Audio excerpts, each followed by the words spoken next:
Ever seen the Facebook meme in which Abraham Lincoln warns not to believe everything you see on the internet? Turns out, Honest Abe was right.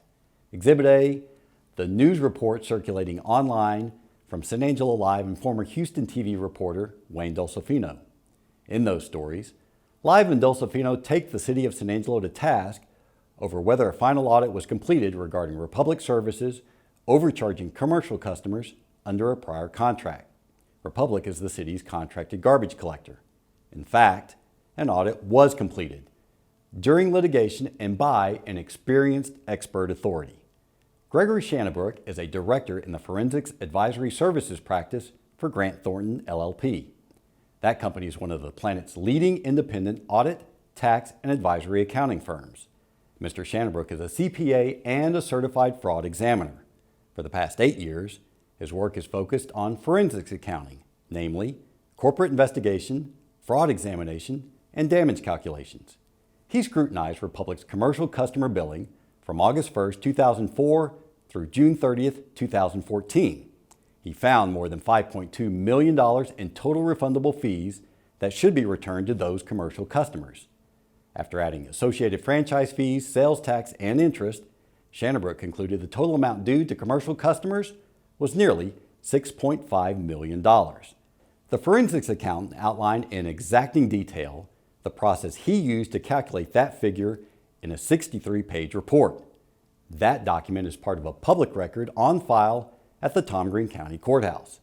That file relates to a lawsuit that seeks the refund of the overcharges. The plaintiffs in that case have accepted the findings of the auditor. Incidentally, Republic asserts that more than 96% of the refund checks it has issued to commercial customers, totaling $6 million plus, have been cashed. The balance involves customers who cannot be located, presumably because those businesses have closed, moved, or changed ownership. San Angelo Live publisher Joe Hyde and Mr. Dolcifino have raised lots of questions about this audit, but here are some questions for them.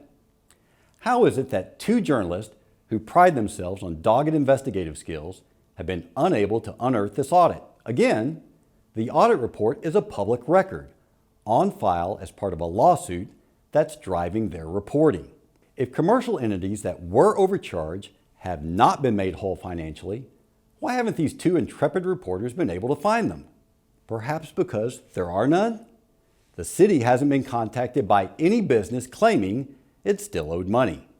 Importantly, who's bankrolling the work of Dolcifino Consulting?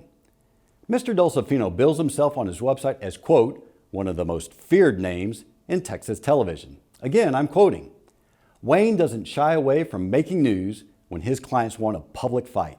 They don't call it wartime communications for nothing. And when you hire Wayne Dolcifino and Dolcifino Consulting, you get instant media attention. Further, he notes the, quote, permanent damage social media can inflict outside of traditional journalism. His website also says, quote, his company will fight just as hard to honor client confidentiality, and I will not name names. Even so, we pose to him the same questions he's asked us. Don't our citizens have the right to know? In this case, who's behind his efforts? The community has repeatedly seen the vendor who failed to win the landfill and garbage contracts continually stir public sentiment against Republic and the services it provides. That vendor is a frequent advertiser on the San Angelo Live website. Its owner is regularly quoted in live stories about trash service, usually without any attempt to provide balance by offering the city's point of view. Not coincidentally, one of the plaintiffs in the lawsuit against Republic is a subsidiary of that vendor. If Mr. Dolcifino is working on behalf of the plaintiffs, surely he and San Angelo Live must know of the completed audit and of the plaintiff's acceptance of the findings in it. If he is truly seeking truth, wouldn't he have requested interviews with the city's public servants rather than stalking them in parking lots? Maybe that fact-based reporting wouldn't fit Mr. Dolcifino's narrative. Maybe it doesn't yield the clickbait for which Mr. Hyde yearns.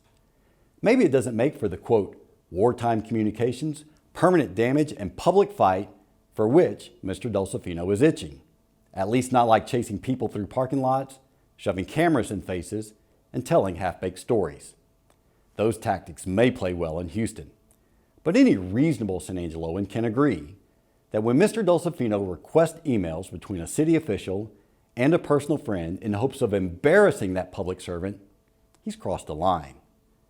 Like Mr. Dulcifino, I too had a long career in journalism. My understanding of the craft is this: its purpose is to illuminate through light, not to ignite with heat. What we're seeing on the internet isn't meant to shine a ray of truth. It's simply meant to watch us burn.